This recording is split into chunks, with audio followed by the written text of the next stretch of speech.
hujjah bagaimana bahwa ketiga-tiga ilmu yang dikatakan fardu ain oleh para ulama, yaitu ilmu tauhid, ilmu fiqih dan ilmu akhlak ataupun ilmu tasawuf, itu mesti jalan bersama-sama supaya sempurna kerangka dan bentuk Islam itu sendiri.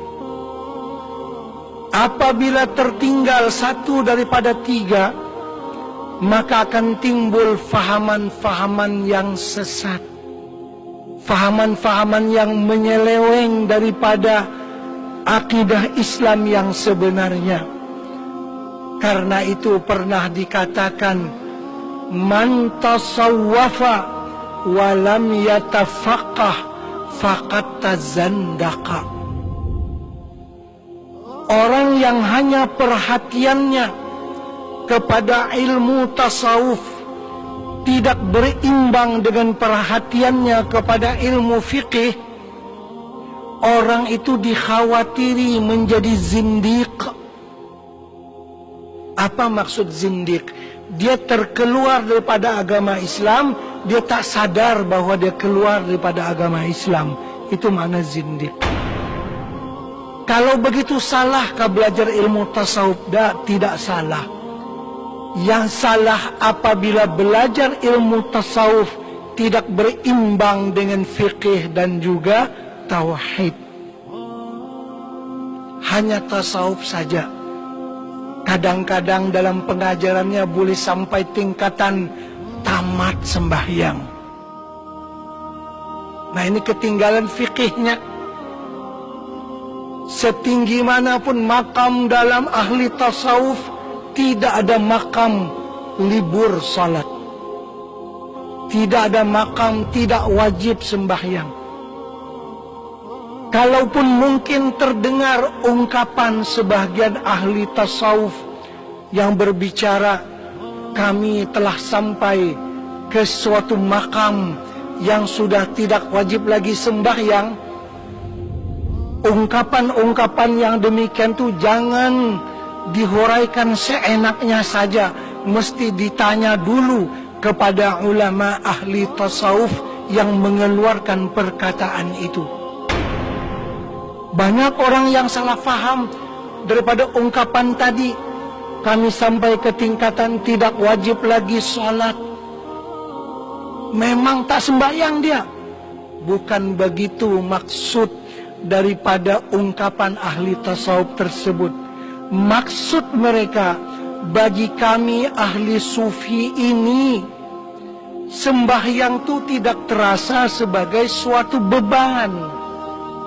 Dia keperluan dalam hidup, seperti kita perlu kepada oksigen untuk bernafas, kepada udara untuk bernafas. Kalau tak ada udara, kita akan mati. Itu maksud mereka. Kami sholat itu tidak wajib, maksudnya tidak terasa bagi kami sebagai satu beban, tapi kami mengerjakannya banyak sekali saban hari. Bukan orang itu tidak sholat. Nah, ini salah faham. Mereka sangat banyak sholatnya, tapi sholat itu tidak dirasa sebagai satu beban. Memang bagi orang-orang yang malas, sholat itu terasa beban. Allah berfirman, wa innaha lakabiratun illa 'alal khashi'in, yakni wa innaha lathaqilatun. Sembahyang itu sebenarnya berat, kecuali orang yang khusyuk baru dia rasa terpanggil. Ini contoh orang yang cuma bertasawuf tapi meninggalkan tauhid dan fikih. Jangan. Ketiga-tiganya dipegang sama-sama. Begitu juga kadang-kadang orang yang perhatiannya banyak kepada fikih dan meninggalkan tasawuf, dikhawatiri menjadi fasik. Wa man tafaqaha wa lam yatasawwaf faqad tafassaqa. Orang yang cuma perhatiannya kepada fikih saja, tidak kepada tasawuf, orang itu dikhawatiri akan menjadi fasik. Bagaimana fasik? Ya dia ahli fikih. Contohnya Dia orang yang kaya, wajib berzakat dengan perdagangannya. Seminggu lagi sebelum sampai haul, dihadiahkannya hartanya kepada istrinya. Ya sudah bukan punya dia. Ketika cukup satu haul, dia bilang, sudah nggak punya dia, ini punya istri. Saya sudah kasih kepada istri saya. Nanti setahun lagi istri saya pegang, baru dia wajib pula bayar zakat. Tapi istrinya pegang cuma 1 minggu. Maka istri pun berkata kepada suami, sebagaimana abang berbuat baik kepada saya juga mau berbuat baik kepada abang. Harta saya kasih kembali kepada abang. Jadi talapas zakat hitungannya. Kapi pintaran fikih, lapas zakat. Nah, itu yang dikatakan wa man tafaqaha wa lam yatasawwaf faqad tafassaqa. Ahli banget fikihnya sampai Allah Ta'ala diakalinya. Secara fikih betul, karena tidak cukup haulnya.